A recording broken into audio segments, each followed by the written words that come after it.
Hello, it's audible. Hello. Yes, it is. We can hear you. Yes. Okay. Go Hello. ahead. Good evening, everyone. I'm Momita Kundu. On behalf of Sirampur Girls College, I extend a very warm welcome to our distinguished guests, honorable principal, esteemed faculties, and participants to our state-level webinar on topic Learning Ecosystem under COVID-19 New Normal, the Indian Context, organized by the Department of Geography in collaboration with IQAC Sirampur Girls College. Today, we have among us Honorable Professor Dr. Lokhinarayan Shatpathy sir as our resource person. We also have with us our respected principal ma'am, Dr. Shoma Roy Jana, Teachers Council Secretary Dr. Bimal Mondol, IQAC Coordinator Dr. Shan Mukhopadhyay Talukdar Madam, and Convener Tania Kaur Madam, Head of the Department of Geography, and all faculty members and non-teaching members of our college, Sirampur Girls College.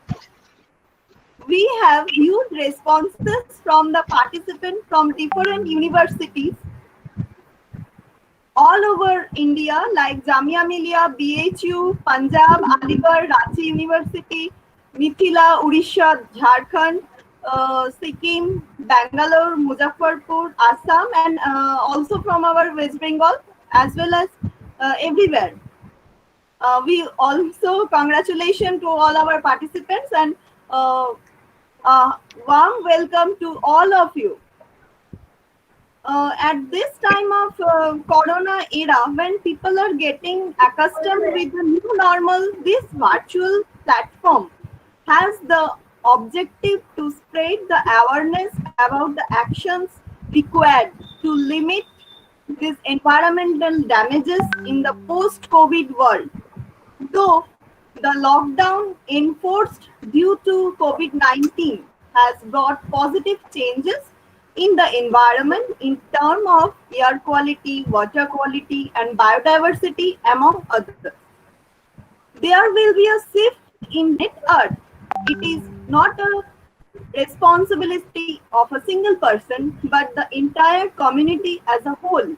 And especially we geographers have some responsibility to save our planet.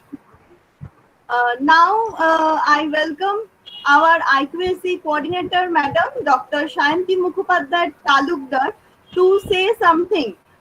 Before I welcome Madam, I regretted that due to some unavoidable circumstances, our principal Madam could not attend this platform, but she has conveyed her greetings, blessings for the successful webinar. Thank you to our principal madam and thanks to our Teachers Council Secretary Dr. Bimal sir. And we also thanks to all our teaching faculties and non-teaching faculties.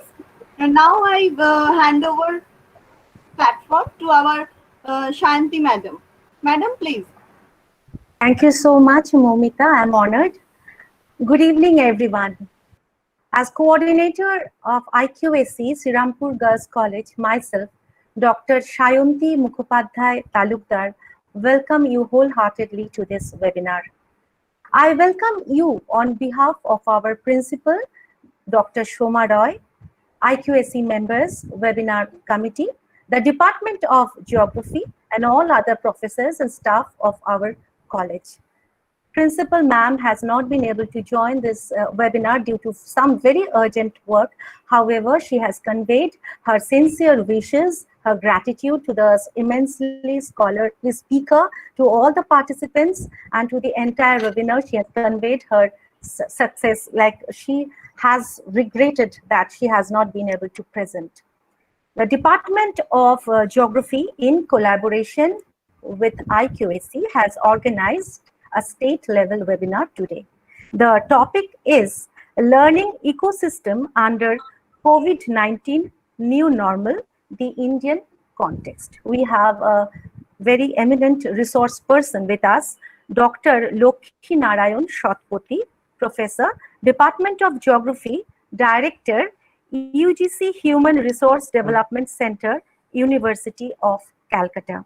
Sir, thank you so much. I take this opportunity to welcome you and do an honor to our college with your thought-provoking and enlightening words on this very important subject. And I'm sure it will go a long way in benefiting the students, the research scholars, the teachers, all the participants here in grasping the subject well and understanding ecosystem from a new perspective. A short note on the webinar. Geography is unique in bridging the social sciences and natural sciences.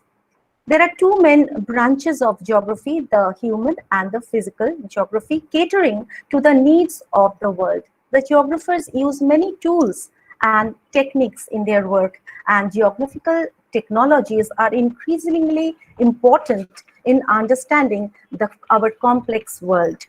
Geography and ecosystem go hand in hand. Ecosystem services are indispensable to the well-being of all people everywhere in the world. They include provisioning, regulating, and cultural services that directly affect people, and supporting services needed to maintain the other services. From the availability of adequate food and water to disease regulation of vectors, pests, and pathogens, human health and well-being depends on these services and conditions from the natural environment. Biodiversity underlies all ecosystem services. Thus, ecosystem disruption will affect health. It can impact on health in a variety of ways and through complex pathways. The catastrophic COVID-19 pandemic around the world has disrupted the ecosystem, calling forth the geographers' immediate attention to it, compelling us to abide by the new normal. The paralyzed world seeks rebuilding and re-evaluating the strategies. The whole world has reacted differently to the pandemic. The employers are indulged in work from home while others remain glued to the computer, they remain connected digitally. This is why adoption of digital solutions has emerged rapidly during the pandemic in learning and regulating the work environment. Under the new normal, even ecosystems are being observed and scanned from an unique perspective. A number of researchers think that it is actually humanity's destruction of biodiversity that creates conditions for the new viruses and this pandemic-like situation, COVID-19, a disease with profound health hazards and economic impacts in the rich and poor countries alike. In fact, a new discipline, planetary health, is emerging that focuses on the increasingly visible connections between the well-being of humans, other living things, and the entire ecosystems. From India's perspective, this crisis has also strikingly demonstrated that individual security and well-being are absolutely contingent on the health security architecture of societies at large, that efficient and sustainable public sanitation systems are therefore a sine qua non for the welfare of all Indians. In 1973, a Norwegian philosopher, Arne Naess, introduced us with the term deep ecology, which claims that all living creatures have the right to live and flourish, and that an insect is just as important as a human being in the ecosystem. As part of the ecosystem, we humans have to live within the nature, within the parameters of nature, according to the laws of nature, and we also have to accept our role as one among the many. This is ecocentrism in philosophy, which rejects anthropocentrism. So ultimately, lost ecological infrastructure and the decline of natural capital, including human health, causes a decline in inclusive health. COVID-19 pandemic has brought us face to face with a newfound reality. Before the impact becomes more negative, we should rethink the relationship between the human and the nature, with deep ecology, keeping deep ecology in the background. If COVID is visibly, viciously, virulent, insanely infectious pandemic, killing swiftly and mercilessly, air pollution is its invisible, non-communicable evil twin, killing unhurriedly under the radar, but equally ruthlessly. Hence, the ecosystem equilibrium is the call of the hour. Hopefully, the post-COVID era will be shaped by new consumer habits, modes of engagement, industry dynamics, regulations, and geopolitical landscapes, helping entrepreneurs to design and implement strategies that address immediate needs will instill the adaptability tools and resiliency mindset required to thrive in this new world. I expect our learned scholar to throw light on this very significant subject of ecosystem, and may our knowledge be flourished in understanding ecosystem under the new light. I hope this webinar turns out to be extremely successful and we be gifted with an enlightening, enriching session. Thank you, scholar. Thank you, speaker. Thank you. And thank you all my audience for your cooperation. Wish you sound health, good health, stay happy, stay safe. Thanks to you. Namaskar.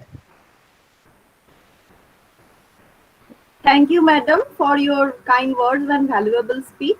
Now I would request Dr. Ashraful Alam to forward this webinar. Ashraful, over to you.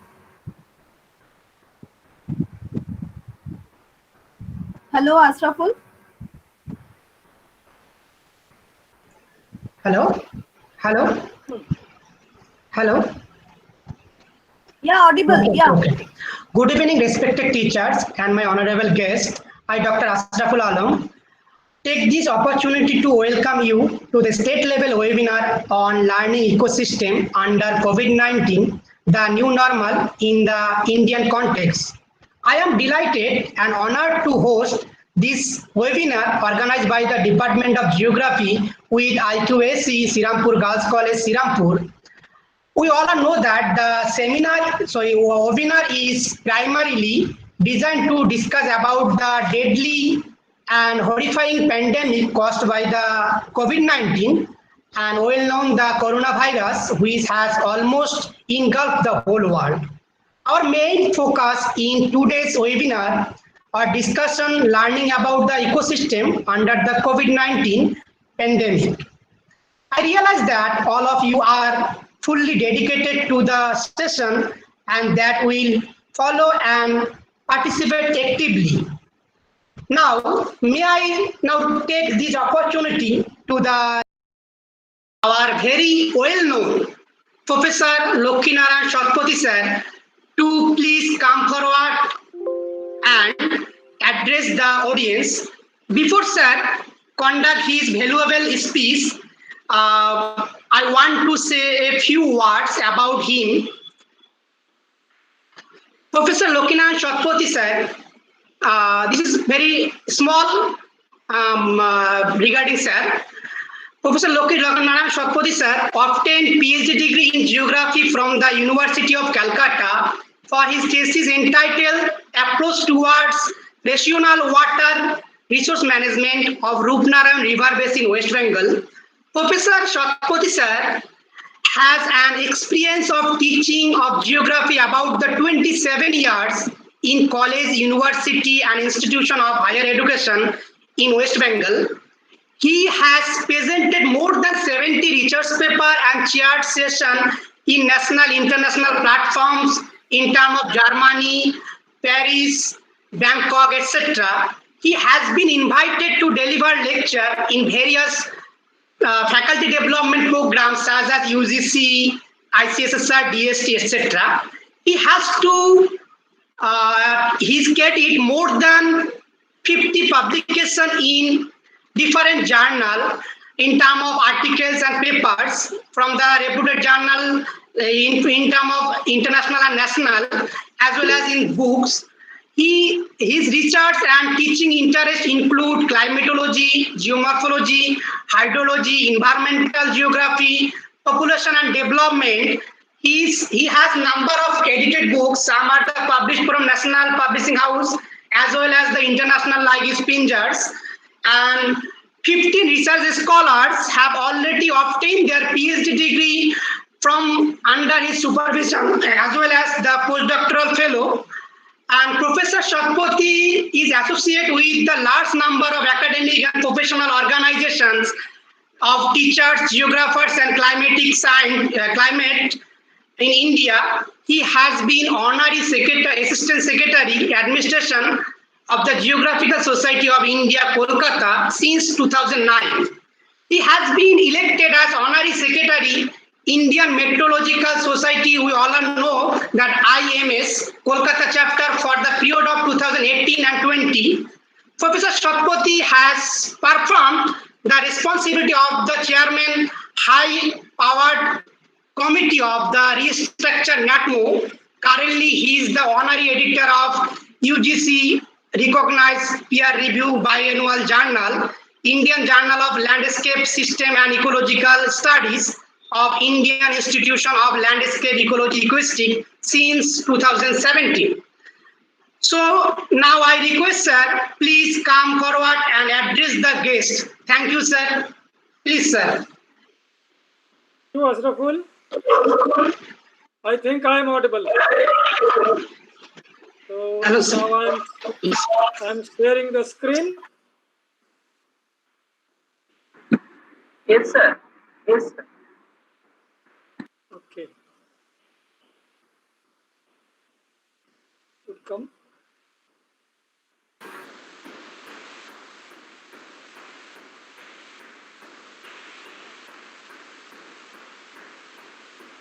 Is it coming?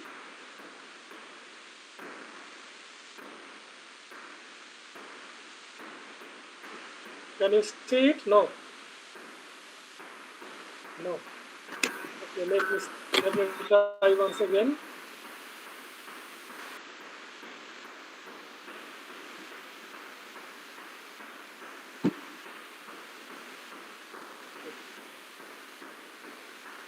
Don't allow others to share, otherwise my screen will not be visible.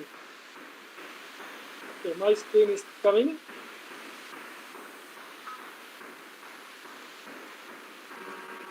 Hope you can see it. Yes, sir. Okay. So, thank you, Honorable Principal Madam in absentia, our beloved faculty members of Sirampur Girls College, and our esteemed participants from various parts of our country. So today we are going to discuss about learning ecosystem under COVID-19 new normal, Indian context.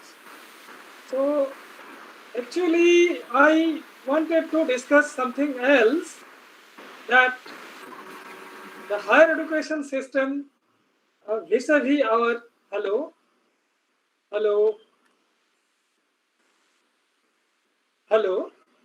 Yeah, we can hear you, sir. Yes. Go ahead. Okay. So, but somehow there are some miscommunications. So I am going to again on a different perspective, that is on the ecosystem part.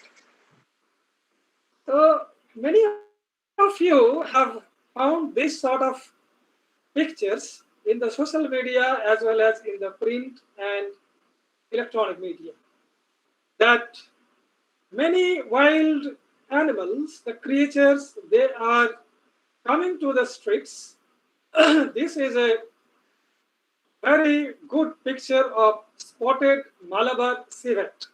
It was last spotted in 1990s, but this time it has been found in Kozhikode district of Kerala at a place called Meppayur on this 26th March. Now, a question may come that should we appreciate that with the lockdown, when the people are caged inside, the wildlife have their freedom to roam around on the streets? Is it good? There are several questions associated with this. One is that definitely it is good that we can see these animals very vulnerable without going to the forests. They have come to us to give a public show. And the other point is that perhaps they are not good enough in their own habitats. They have to face several crises in their habitats in terms of predator and prey relationships, so they are not getting enough food. So in search of food and space, they are coming to the human habitations. Actually, this also signifies that these were their habitats. Human beings, they have reclaimed and transformed the wild habitats into human habitats. So natural landscapes have been transformed into cultural landscapes, and this is the reality that human beings are now somehow locked inside, and wildlife, they are roaming around. But at the same time, in Kerala also, this Malappuram, a part of Silent Valley, you know that Silent Valley region of Kerala in the district of Palakkad, this is a part of biodiversity hotspot. And this is also a very good biodiversity region and famous for different types of wild animals. And elephants are just one of them. But the elephants, they also come to the human habitations, to the agricultural fields in search of food. The same thing happens in many places. Maybe in North Bengal, maybe in Kanha forest, maybe in Dalma forest, anywhere in India, you can find that many wild animals, the larger ones, because they are not getting enough food in their own habitat, that's why they are coming to the fields. And there is always a man and animal conflict, because human beings, they have very difficultly cultivated their lands and growing their crops, but the wildlife, the wild creatures, they are coming to destroy their fields. So there is always a conflict for the livelihood. In the wild, they are trying to get the food in the wild, but whenever they are not getting their food, they are coming to the human occupations. And at the same time, human beings, they are cultivating, but where they are cultivating? They are cultivating in the lands which were earlier the forests. Human beings, they are also entering into the forest. This is not in the case of the COVID situation, but earlier. In the pre-COVID situation, up to the pre-COVID situation, many people, even now, the people are going into the forests and they are cutting down trees. In many parts of the world, you can find that forest fires are not natural. They are very much artificial. So people set fire in the forests and the habitat is lost. Then the wildlife, they are facing severe food crisis as well as their habitat loss. So many questions will come before us that whether we are in lockdown, the other creatures are coming to us. But before lockdown, we were entering into their habitats. So man and animal conflict is always there. And with the human population growth and shrinkage of the wild habitations, the conflict is ever increasing. This is a picture of Canada. National Park, Albata. You can see that in India also, many rail lines are going through the forests. So the forests were cleared to lay the railway tracks, and very often the national highways, they are also passing through the forests. Even some of the national highways, they are passing either at the peripheral areas or sometimes in the deeper areas of the protected forests or maybe the reserve forests. Although in the reserve forests, no infrastructure development is permitted. But human comfort requires different types of infrastructure development and habitation fragmentation. So wild habitat fragmentation is a part of the human infrastructure development agenda, and this you can find everywhere in the world. But very lately, in many parts of the world, in Canada, in the US, in Germany, and in many parts of Europe, even in China also, in Japan, there, but in China, Japan, the forests are in less.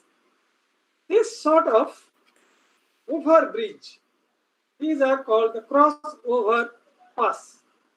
They are built with some trees and all that, so that and very often these areas are fenced.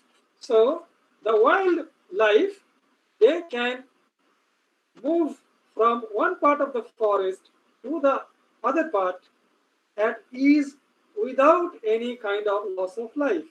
Because we know that very often in the Jaldapada forest area, either there is rhinos or elephants, they are killed by the moving trains. This happens in many ways. Other creatures also, sometimes they are knocked down and killed. So if there are overpasses for the higher animals and underpasses for the lower creatures, this can facilitate it ceaseless moving of the animals from one part of the forest to the other part. And in this way, there can be a beautiful mutual coexistence between the human beings and also the wildlife. In India also, in Kanha forest, Kanha Pinch corridor of NH 44, a tiger is found to be crossing from one part of the forest to the other part. So if the tigers are crossing, definitely the wild boar and many other bovines, they also can cross without harming them by the speeding cars. So we have to relook through the Anthropocene that how we are transforming the world during the last about 200 years or more than that, and especially during the last about 70 years since the Second World War. So Anthropocene is the latest period, or we call them epoch. It is a geological period where the human signatures are very much present in the stratigraphy. So if there is a kind of deposition in the sedimentary structure, you can find that anthropogenic traces are there, either in the form of plastics or in the form of clay potteries or maybe some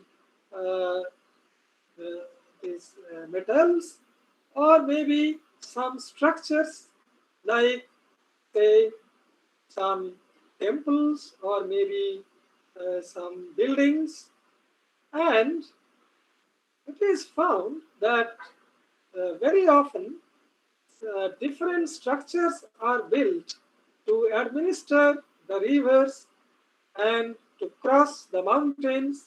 Suppose, for example, we have made tunnels to shorten the distance between the two sides of mountains. The bridges have been erected to connect the two sides of the rivers. Dams have been constructed to store or divert water on the streams. So, in all these cases, the natural landscape have been transformed into built-up forms, and even if the human beings are not there on this Earth's surface, these forms will remain. And you can find also that in some of the plateau regions, the granitic mounds, the monadnocks, they have been broken down and sometimes unearthed the boulders and crushed, and building materials are produced, and the stone chips, they are used to lay the foundation of the roads and also the laying the railway lines and the erection of the buildings and all that. And very often many ponds are dug, the wells, tube wells, and all these, they will remain for a huge longer span of time if there is no human. So that's why all these signatures are called anthropogenic forms, and anthropogenic forms on the Earth's surface are so vigorous that very rightly the International Union of Geological Sciences, they have a commission on International Commission on the Stratigraphy. They have postulated it and they have made it as a separate time scale in the geological time frame.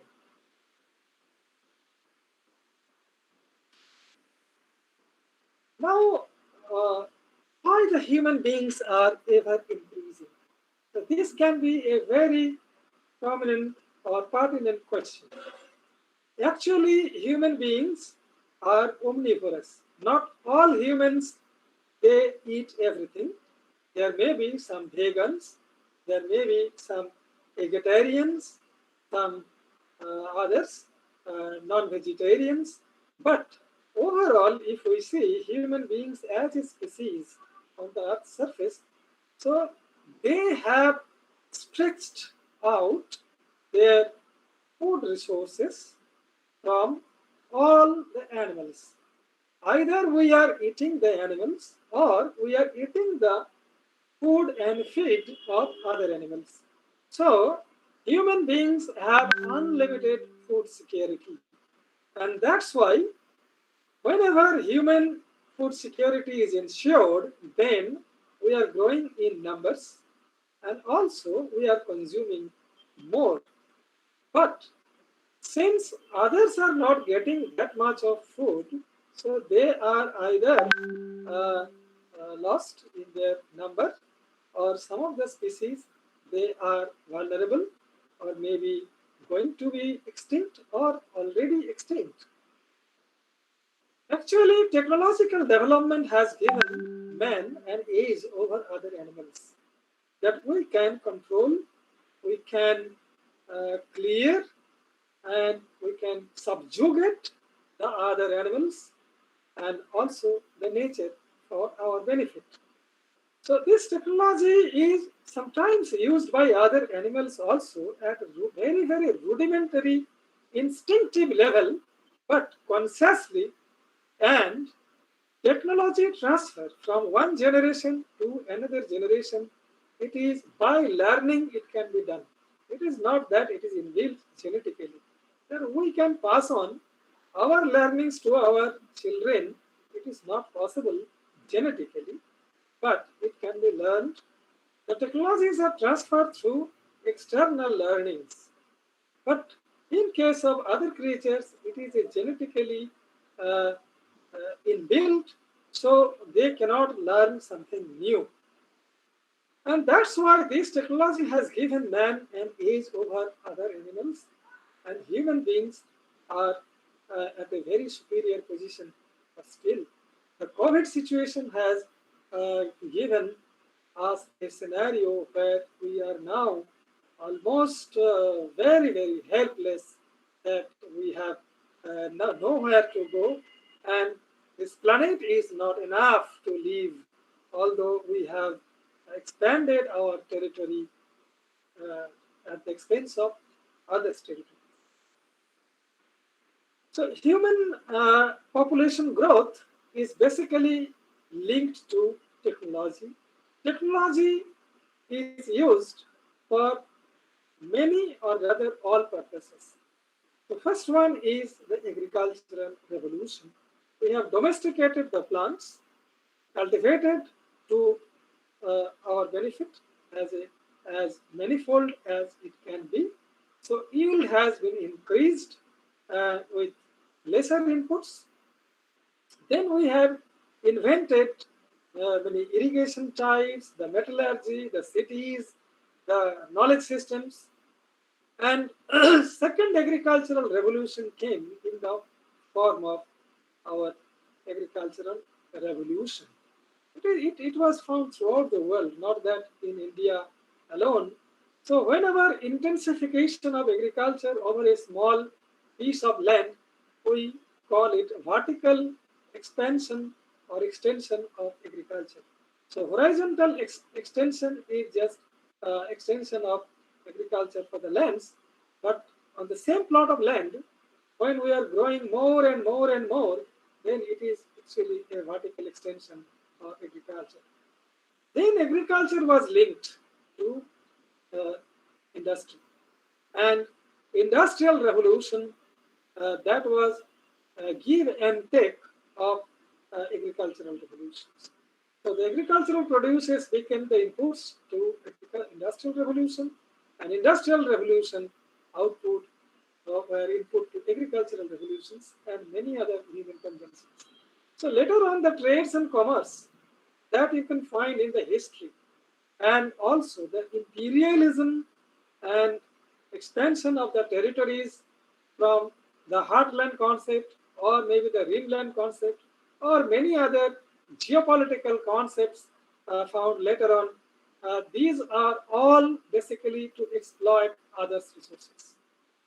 This Belt and Road Initiative by China, or our BIMSTEC by India, the regional cooperations are basically a kind of competitions also, and there is always a kind of hegemony over the trade relations in favor of one nation or the other.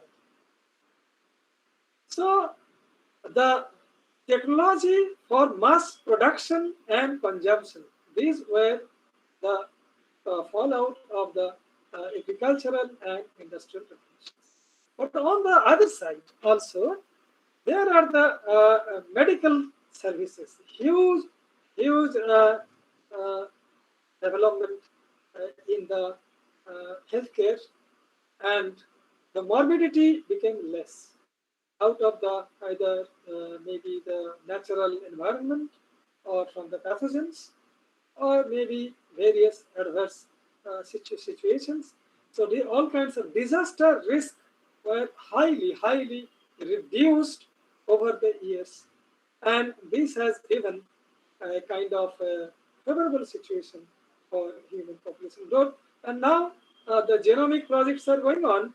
So at genetic level, maybe a day will come that programming can be done, and the children will be born with no defect, with high intelligence, or maybe no virus can attack them, no bacteria can attack them in future. So this is a kind of thing, but I don't know whether those people will have significant difference with the robots and other artificial intelligence forms. So if we again revisit the 4 industrial revolutions, this is very important, that from mechanized production system to digitalization.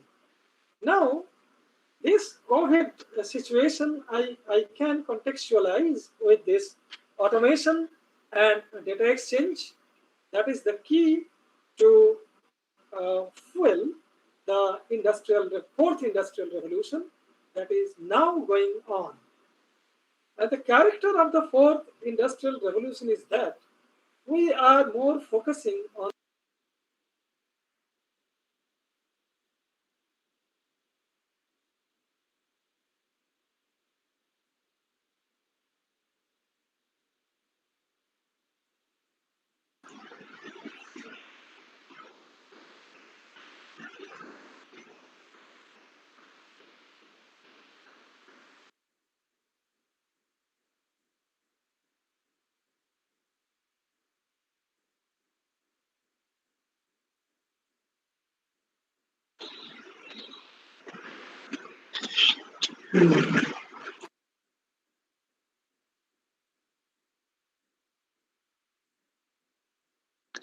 Devkantida, please unmute, sir. Mute হয়ে গেছে sir. Sir mute হয়ে গেছে, একটু স্যারকে unmute করো। দেবকান্তিদা, Wait. Sandeep দাকে বলো, সন্দীপ দা করছেন। মিউট হয়ে গেছে sir.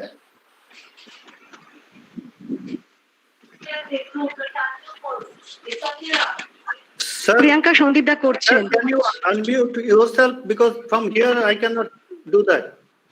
I think you have done by yourself. Sir, please.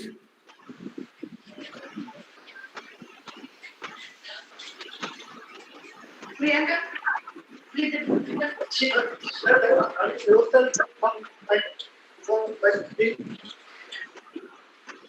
Sandeep দা, আমার মনে হয় আপনি দেখুন কোনো অন্য কোথা থেকে হয়েছে কিনা।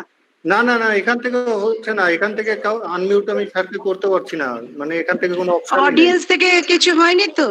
না, স্যার নিজেরটা তো নিজেই চেঞ্জ করতে পারবেন। স্যারকে না ওই যে স্যার অন করেছেন, স্যার অন করেছেন। আচ্ছা আচ্ছা, তো স্যার নিজেরটা তো নিজেই চেঞ্জ করতে পারবেন। now I have unmuted. হ্যাঁ, ওকে। Now I think you can listen to me. Sir, Okay. audible. Yes. So what I was talking, this fourth industrial revolution I was talking about. Audible. Yes. I am audible. So the fourth industrial revolution, this is different from the other industrial revolutions earlier. In this fourth industrial revolution that we have just entered, the first world, nowadays the first, second, third world concept is not important, but the developed and developing, these two kinds of thing, or rather global north and global south. So in this fourth industrial revolution, data will be the key to fuel the industrial growth, and in this industrialization, the main characteristic is on the main thrust will be on the service sector. So here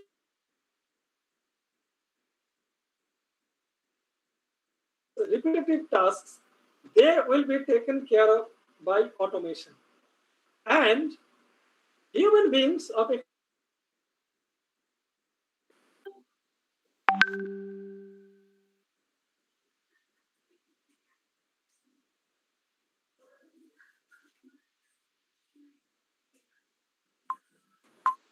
Sir, again we cannot hear you, sir.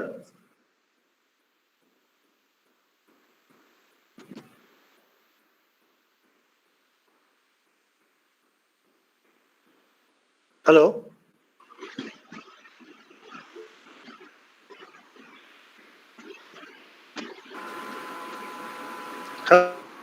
Hello?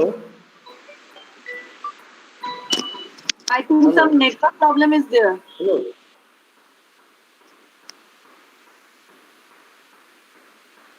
স্পিকারকে বারবার বলছি তো, উনি নিজেকে নিজে mute করে দিচ্ছে। উনার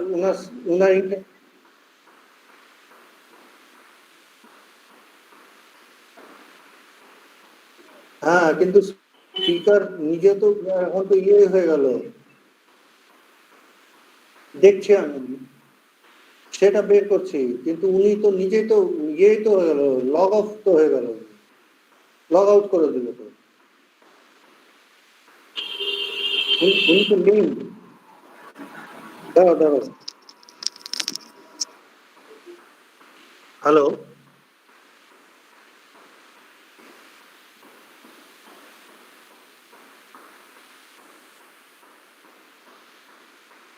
hello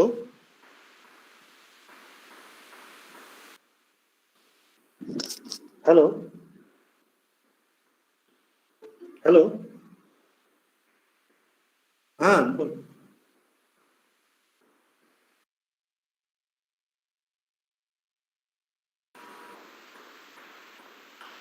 I called sir due to some network problem occurred. He is joining just now.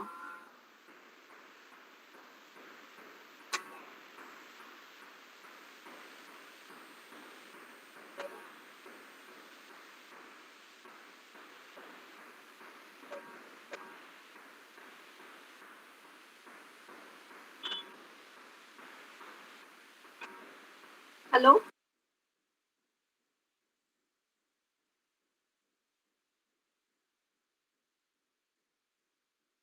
Sir join করেছে।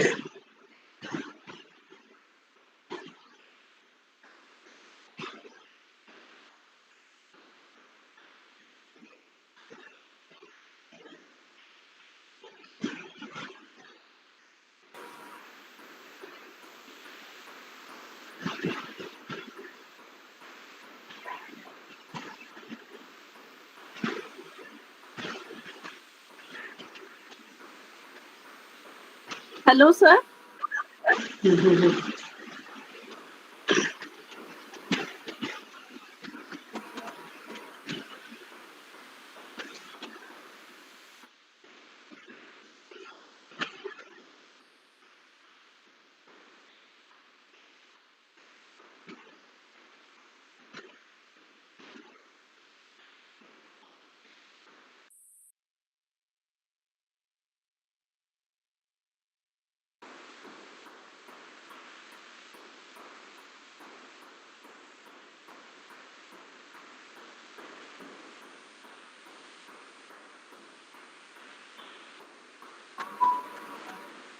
মৌমিতা দি,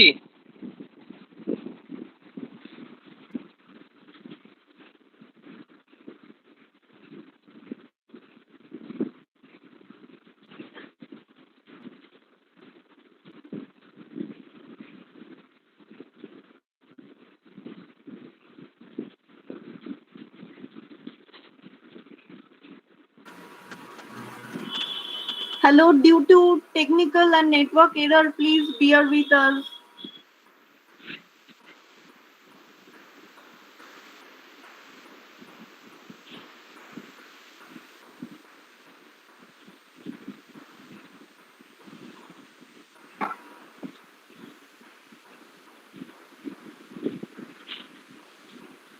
Someone, Yes, sir.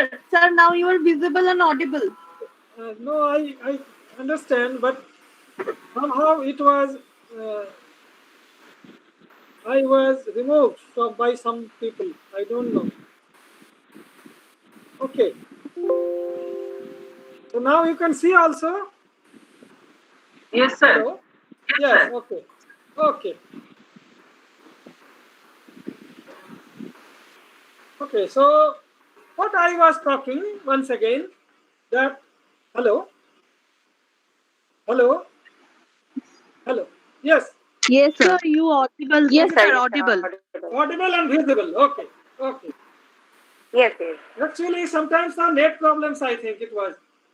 So in the fourth industrial revolution, whether we are prepared, that is a big, big issue, because you know that in the COVID situation, now many of the world-class universities, they are conducting examinations, they are imparting lessons, but we are still locked and we are not being able to reach to the students. we can only, rather we have started through various webinars to connect ourselves. And that too, we have started it since last May or maybe April. And we are not thinking about how to conduct the examinations. Now think of the requirement of the fourth industrial revolution. It's such that if, suppose the pre, in and post-COVID. So pre-COVID means the traditional normals that we were used to. That means mostly physical contact-based teaching, learning, research, and all the infrastructural development, consumption patterns, our social interactions, all were basically through physical contacts. Now this is an in-COVID situation when we are trying to shift our behavioral approach, our communication systems, our consumption patterns, our production systems in a different kind of infrastructural facilities through which communication is more important than physical contacts. But this communication-based infrastructure development requires, and where the human-to-human contacts will be less, requires huge automations and robotics using the artificial intelligence and various types of decision makings. Those decision makings will be automated using huge volume of data, and for that different kinds of apps have to be developed. ITs and ITES services, ITE related services, those will be very, very important. But these are a distant dream in our curriculum structure. In even our science, in the social sciences, forget about that. So, in future, in the post-COVID, if there is any post-COVID scenario, because if you see, the vaccines, we don't know whether it will come by this September, people are trying, maybe it will come in 2021, or there may be no vaccine at all. And the infection numbers by the a study and a model used in Indian Institute of Science, that our peak is going to be somewhere near March 2021. So we are not yet reached at the top. So infections will go up, and at least more than 5 to 6 crore the population of India, they are going to be affected. And in that scenario, physical distancing is the only option. And if there is physical distancing, then how to survive? That is another question. How to work in the fields to produce the agricultural crops, how to work in the industries, how to maintain the office works, office jobs, and how to transfer the goods and services to the consumer level from the producers. So these are all very, very important issues. Now, all these are actually the new normals. The new idea of new normals came in the great lockdown, the depression of say 2008-9 in the America, the economic meltdown. That led to a new kind of scenario when huge job losses were there. But this time, perhaps it is the highest number of jobs that those were lost.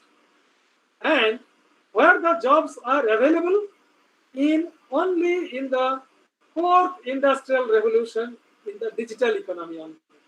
So most of the traditional learnings in our schools, colleges, and the universities, whatever we have imparted and whatever we are imparting, they are going to be obsolete, completely obsolete. So we have to rethink if this in-COVID situation persists as the post-COVID, and there is a new normal, that means shift from the normal to a new kind of infrastructural development where the communication-based infrastructure is the key to human development. then we have to restructure our curriculum, and in that way, we have to rethink that how to impart that kind of knowledge, how to assess our students that they have got to learn. Because you can already, you may know that many online jobs are coming in, and many jobs, those are existing, they are not going to be existing. This phenomena could come by the year 2030, 2040, or 2050. This could be a normal in those days. But since we have to apply and use it right now, so this is new normal. And there is a huge shift of about more than 2 decades. The 2030s have been advanced to 2020s. But we are using our lifestyle, our most of the way of our behavioral pattern, our consumption habits of last decade. So how this we can match? It is a very, very difficult. So there is no dearth of jobs in the fourth industrial revolution world where digital economy is. But we are not prepared.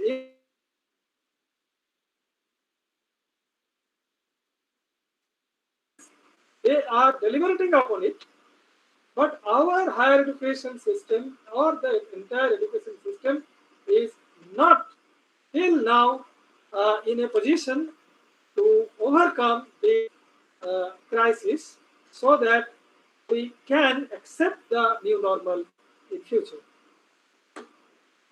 So the industrial revolutions I was talking about, the 1, 2, and 3 basically, they had a tremendous impacts, negative impacts mostly, on the physical landscape of the earth, and those are visible. And in our environmental studies, in our disaster studies, in other subjects also, we have incorporated a lot of things on deforestation, on agriculture, and many water, atmosphere, urban, all everywhere.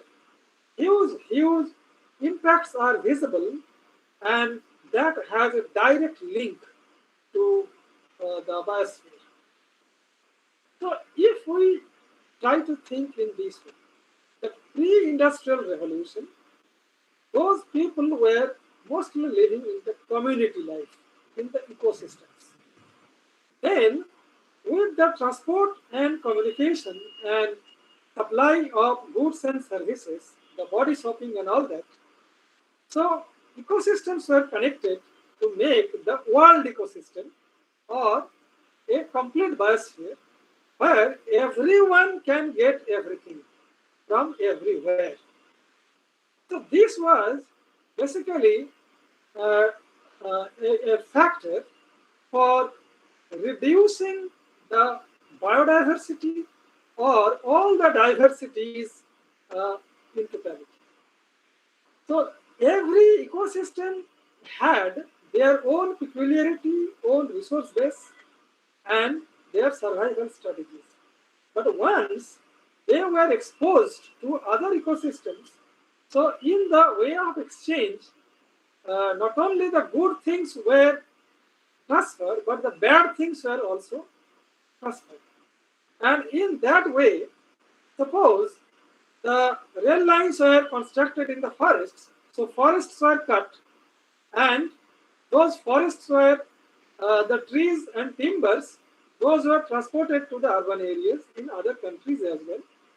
But from them, some goods and some cultures were transferred to the indigenous population. Suppose in the Northeast, I can give one example, that in the Northeast, the people were so freedom loving and they were living in a community life that the Britishers were not able to subjugate them by weapons. So what they did, they tried to transform them into a kind of religion where some kind of giving some benefits is ensured. In that way, our good number of tribal communities were transformed to other religious groups. So in this way, there was social mixing, and this why I am talking all this, because you see, our resistance to some of the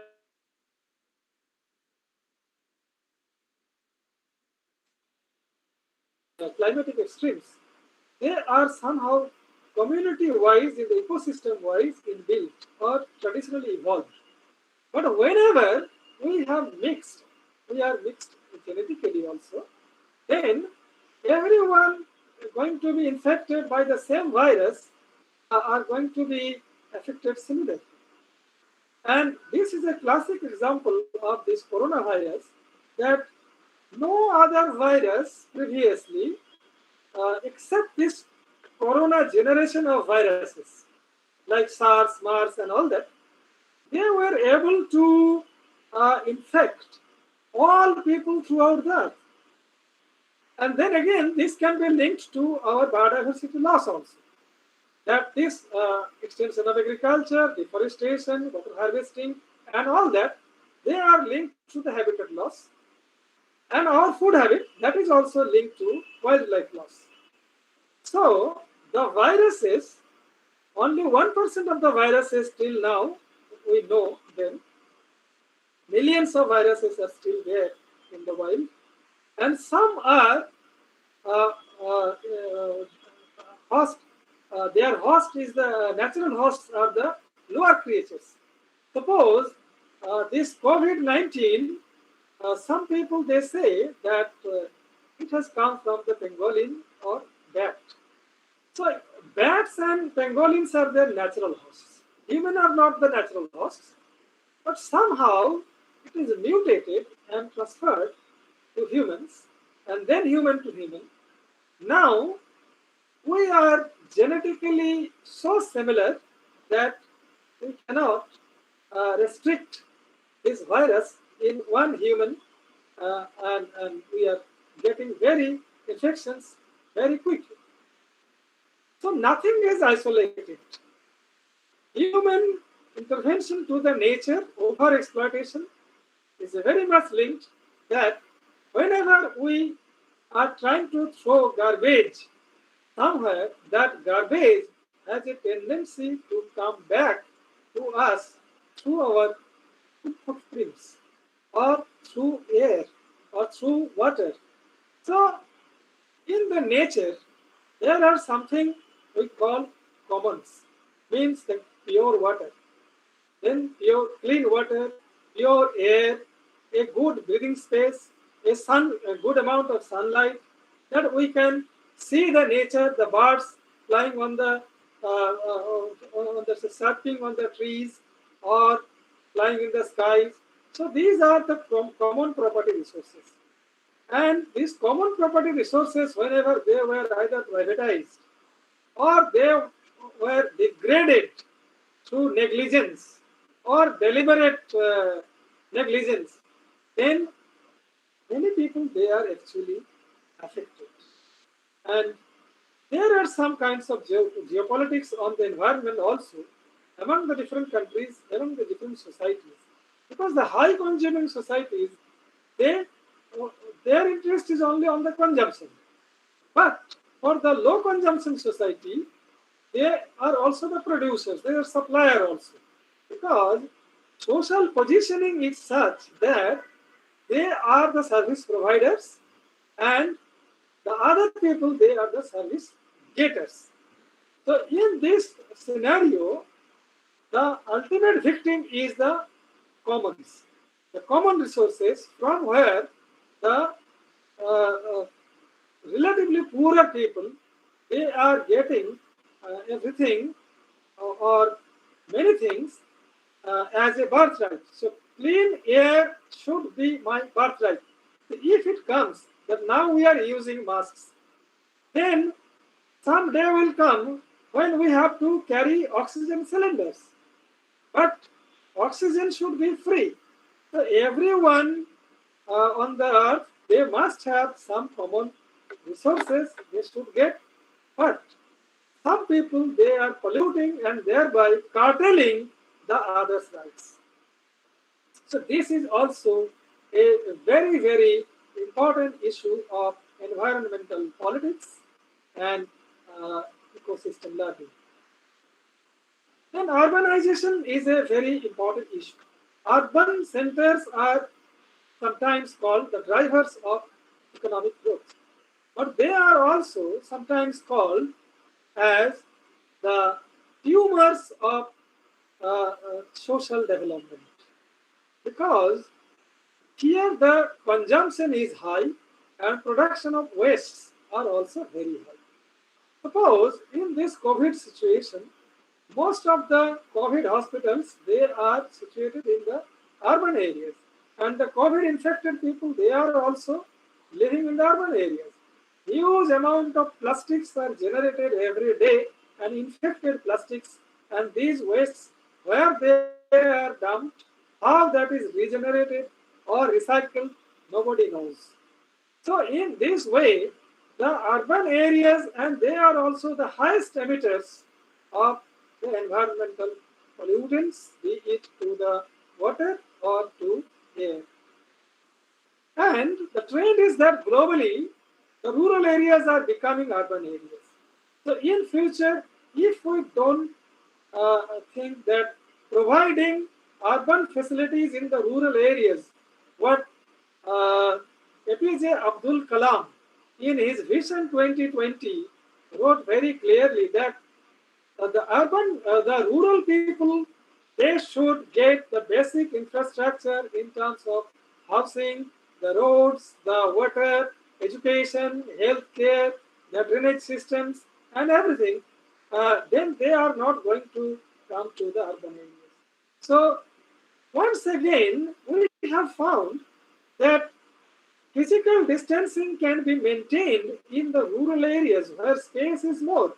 And if we encourage the urban growth through vertical intensification, then only we are going to increase the load of wastes, and also physical distancing cannot be maintained, and in the new normal, if the COVID persists, definitely this our traditional urban growth and activities will not be sufficient, and we have to think about go back to rural.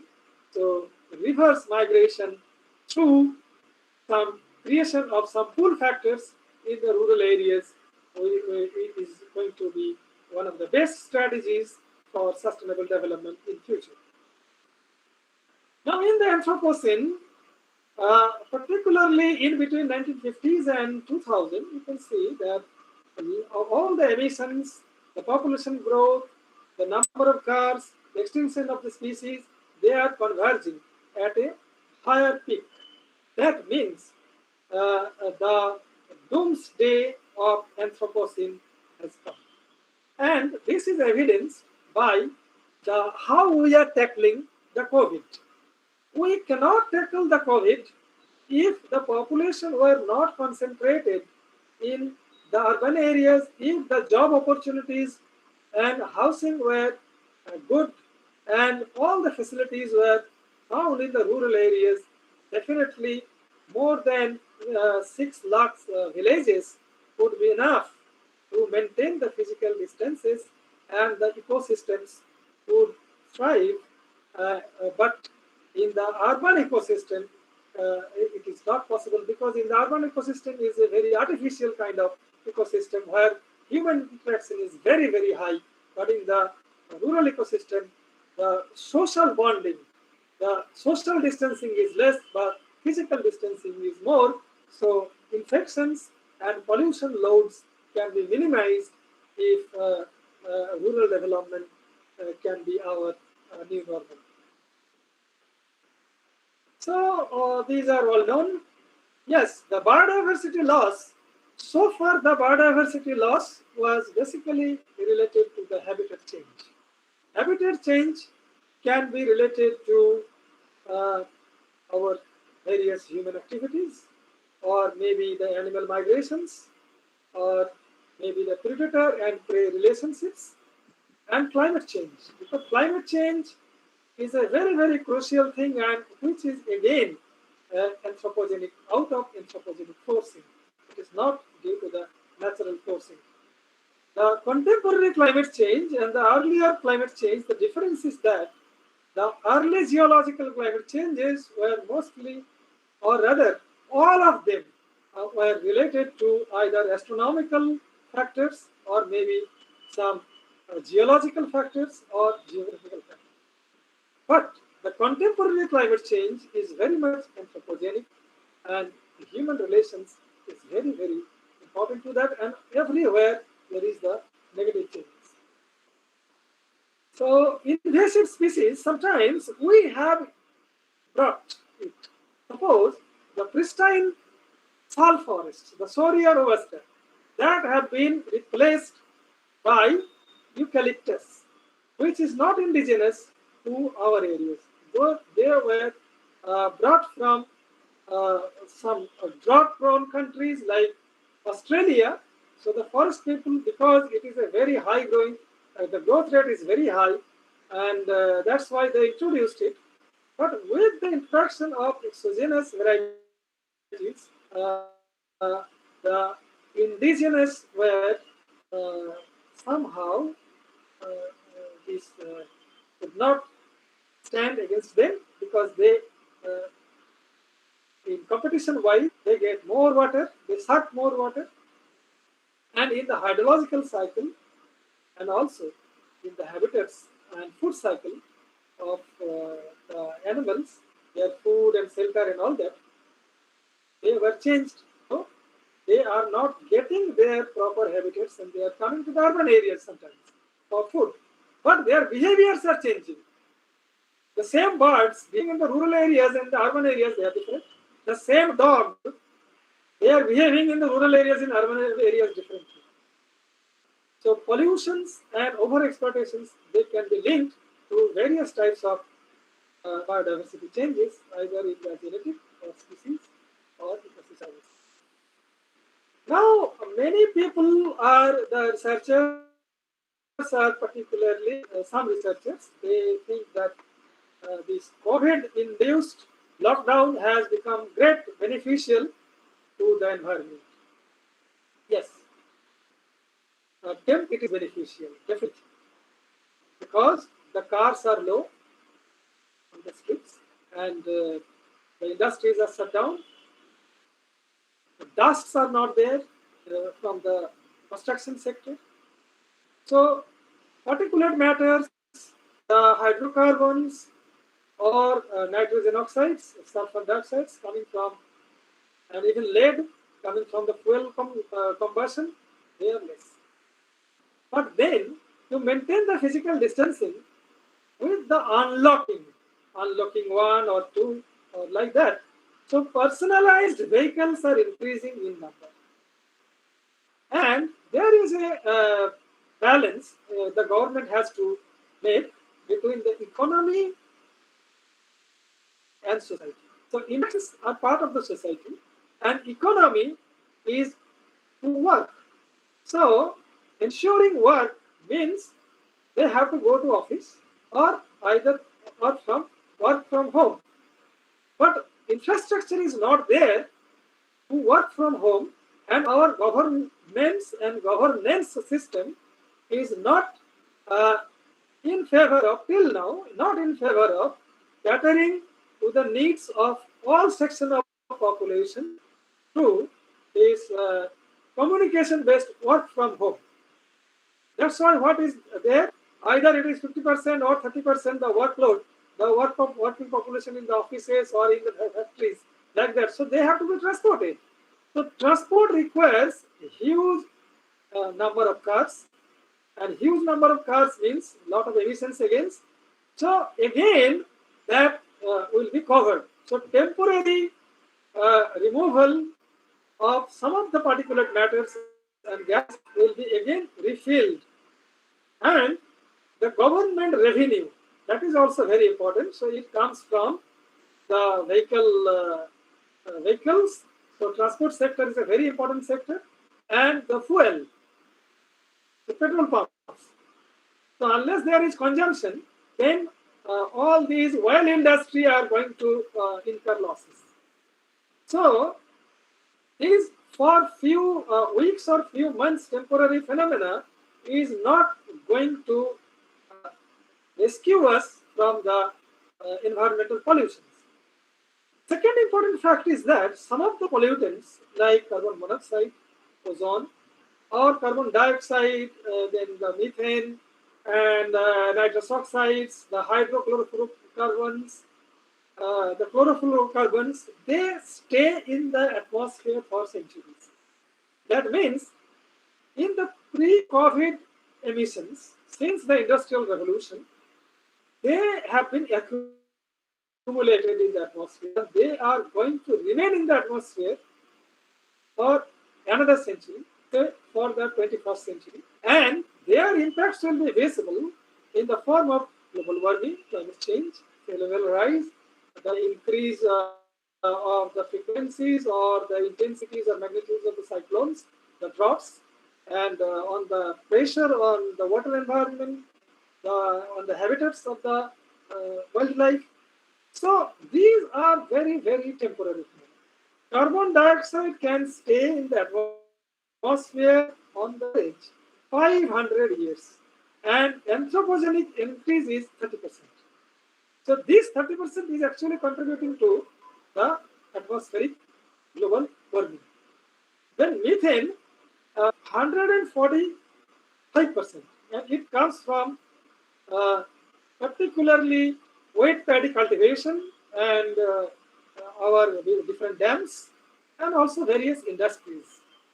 And this can remain for 7 to 10 years. Then nitrous oxides, anthropogenic increase from fertilizer and agriculture industry. So 140 to 190 years. That means unless now we can try to correlate that if the requirement of the fourth industrial revolution is something else, then should we again go for our traditional development strategies where we have to phase out it in the third industrial revolution, and we should switch over to new development strategies, which are mostly communication based. So COVID has given us a situation where we can look back. And this look back, we call it stop and go determinism from various perspectives.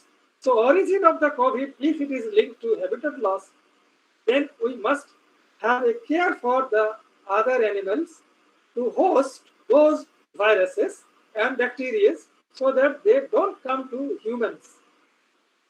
And then whether we should emit the gases, pollute the water or soil, and extend our activities on the physical landscapes to make our presence in the Anthropocene more robust, or to be not to be wiped out by the viruses, we should go for new kind of development strategies. So that we must think, where joblessness is less, food insecurity is also less, overconsumption is also less, and social equity. This is most important, because some people are over-consuming and others are not getting anything. So that society will not stand. And displacement of people, this is very important, because getting jobs in, so if someone has a traditional economy, they by birth they have learned, they are exposed to something, but they have to go other place in search of their jobs. One example I can give, that the people of Sundarban, they know how to swim. This is a very good skill, and they know when and how the cyclones comes and what to do with the cyclone and all that. But what will they know by knowing what is drought, or say what is avalanche, what is this our landslides. But the landslide issue must be known by the younger people, the older people as well of the mountainous regions. They perhaps may not know what is cyclone. So everyone should not know everything, but the social relevance, and it is also a kind of ecosystem learning. So deep ecology, what Madam was talking about earlier, that there is a place for everyone. The wild life, the trees, the sentients, and all that, all types of human beings. So ecosystems are basically the units where we can ensure the diversity and also the security, in situ security, adherent security that evolved, that had evolved for over the ages. And if you see the history, then many of the urban areas, they were destroyed by either war or different battles, by men, or maybe by natural calamities. But the villages, they may have to be relocated for few settlements to a certain distance, but not all the villages were wiped out or destroyed by the floods, or maybe the cyclones, or maybe the droughts, or any natural hazards. So, going to the villages, again, if I recall it, what Gandhiji wanted to say, that rural development, rural society, if we can promote the development, it's not the growth, the development of rural societies, then this sustainable development is a very important idea by United Nations.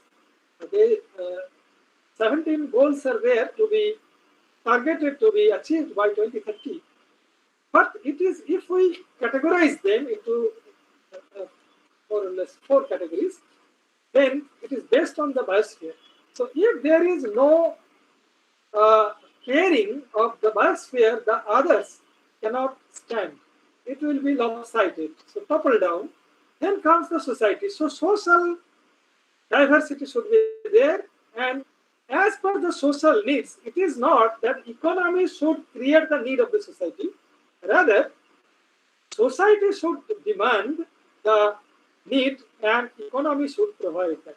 But in the capitalistic system of production and consumption, they create the needs as well by various kinds of advertisements and propaganda. But society can, if it is a community type of development, then social diversity will generate the need more of in favor of spiritual and social kind than the use and throw type. Those produces more garbages and more disposables, the wastes, and polluting our input side, degrading our input resources.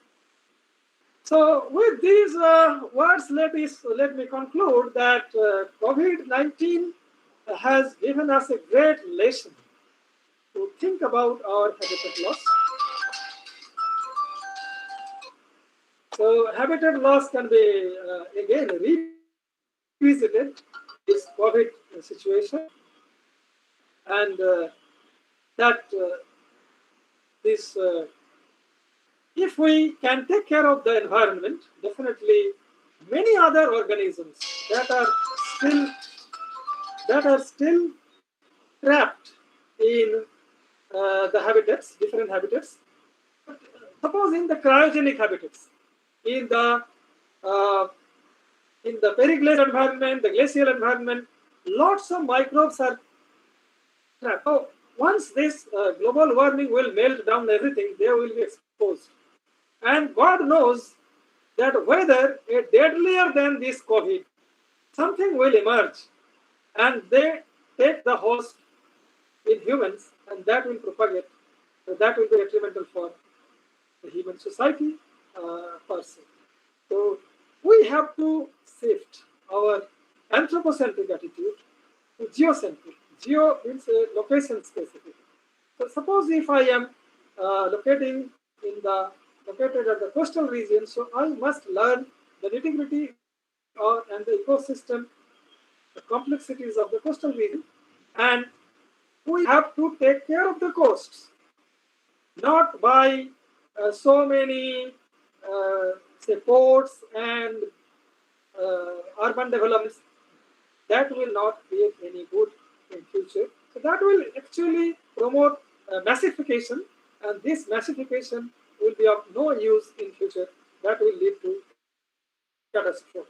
So this is a picture of Sundarban, how we have cleared the forest just to see the tigers. So this is a kind of development. But tigers, even if they are not sighted, they should stay in their homeland, and we should stay in our land. So there should be mutual coexistence of all creatures on the earth's surface, and human beings should see themselves that we are also one of the higher types of people, and we have the duty to care for everyone. Thank you very much. Thank you very much, sir, for hosting your opinion on this alarming topic and enlightening us with your valuable knowledge. We will now begin the question answer session. Over to you, Priyanka De. Thank you, Tumpa Hudud. Now we will start our question answer session. We received many questions from participants, but we are very few time left, so we can't able to take all the questions. Among them, we are just taking 2 or 3 questions, and which is discussed. So I will place the question along with the name. The very first question asked by Tania Parveen.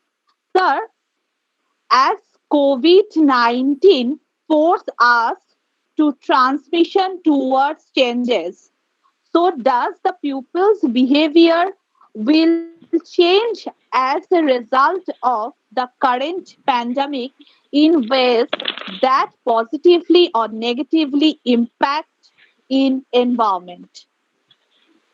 Yes, very good issue. That our society is very much elastic. Elastic means in a changed scenario, we try to behave in a changed pattern. But we have the expectation that everything will be like the previous one. So, these changes are very much temporary in nature. But if we have the idea that this change, whatever we have to face, is going permanent, then definitely we have to change our lifestyle and our behavioral patterns. But still, we are hopeful about the vaccines. I should say, if no vaccine is there and the scientists are not going to invent any vaccine, then definitely our lifestyle will change. And in that scenario, maybe something will be good, but something will be bad also.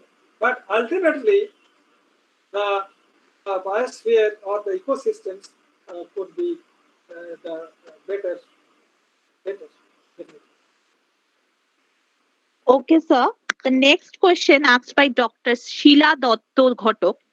The question is, what do you think about man-wildlife conflicts to stop during this pandemic period?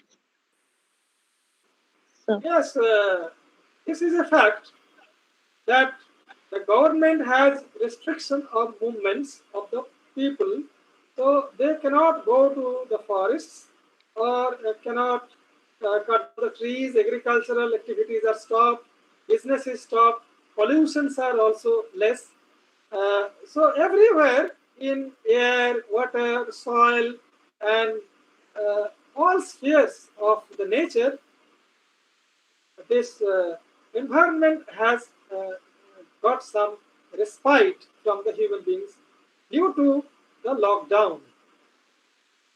So definitely it is a kind of improvement of the environment, the natural habitats of the wildlife, because they don't have any kind of artificial environment. So in that sense, COVID has given respite to the wildlife. But I don't know how long this will continue, because once the vaccine will come, and even if the vaccine doesn't come, lockdown is over, then again we the human people, the thousands and millions of human people, they are going to affect in the same manner that the way that we were doing previously. Sir, the last question asked by Dr. Mansoor Alam Siddiqui. The question is, COVID-19 poses serious challenges before scientific communities who since SARS, MARS falls to bring out any vaccines which protect your society till then. Comments. Yes, this COVID is not new. In 1930s, COVID was detected in the UK, in London, a COVID-like virus. So coronavirus was, but this is a novel corona, and this is different from the earlier ones. That this one spreads very, very quickly, and this is a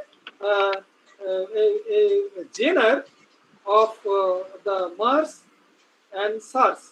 So respiratory disorder is linked to this virus. Many viruses are actually living in bodies, and they are sometimes affecting us like common cold. So that is also viral.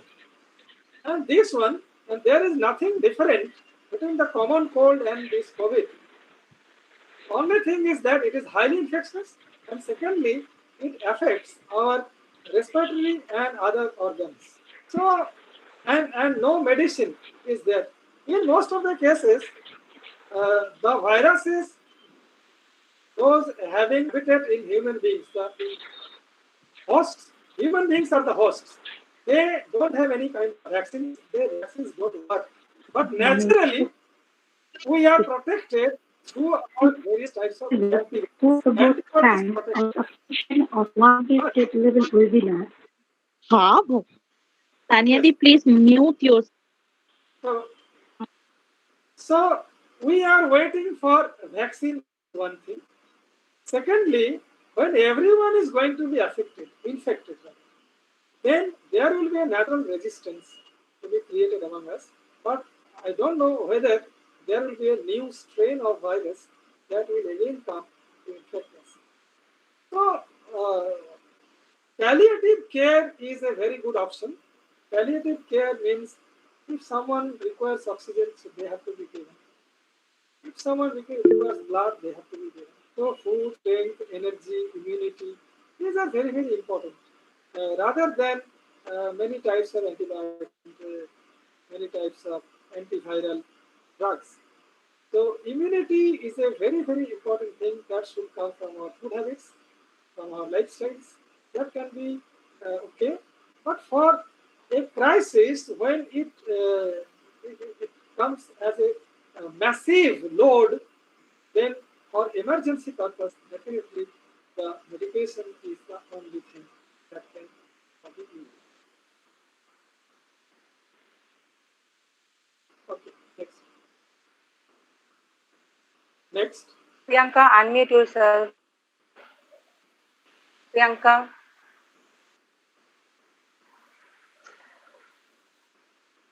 Thank you, sir, for enlightening us with your valuable knowledge. Thank you very much. The question answer session is over here. Now we are in last section of our webinar. So I handed over the platform to our convener, Ms. Tania Kaur, for giving vote of thanks. Over to you, Tania Kaur. Thank you, Priyanka De. I'm audible? Yes. Hello? Okay, Yes, sir. yes. Yes, yes. Okay. Thank you, sir. Thank you, sir. A very good evening, respected Principal Madam, our Honorable Speaker, sir, and participants. It gives me immense pleasure to propose the vote of thanks on this occasion of one-day state-level webinar on the topic Learning Ecosystem under COVID-19 New Normal, the Indian Context, organized by Department of Geography, Sriram Girls College, Srirampur. Tania Kaur, on behalf of my department, would like to thank our honorable Dr. Lakshminarayan Shankoti sir for giving us his valuable time and enlightening us with his speech. I especially liked where you emphasized to come back with the critical threshold of social life and to enter a new era of new normal lifestyle, new social and behavioral norms like physical distancing. Thank you very much, sir, for your informative and innovative presentation. We are extremely thankful to you. We have been fortunate to be assisted by our principal, Madam Dr. Uma Moore. You have been a constant support and have given us a lot of encouragement. Thank you very much, ma'am. We are grateful to Dr. Bimon Mondal, Secretary of Teacher Council, and along with that, our beloved IQRC Dr. Shanti Mukhopadhyay, inspired. Very grateful to Dr. Sham Sarkar, the others may this effort make this webinar a great success. As no program can become successful with a single person, so I extend my big thanks to all the members of my department, teaching and all non-teaching staff, and our very own Devkanti Das and Dr. Shondip Mojumdar for constant technical assistance in this webinar. Thank you all. Finally, a special thanks to all the participants for joining us today and making this a great success. Thanks to one and all. With this word, we come to the end of our session. Thank you very much, sir, and all. Thank you, sir. I'm leaving. Okay. Thank you, sir. Okay, thank you, sir. Thank you, sir. Thank you very much.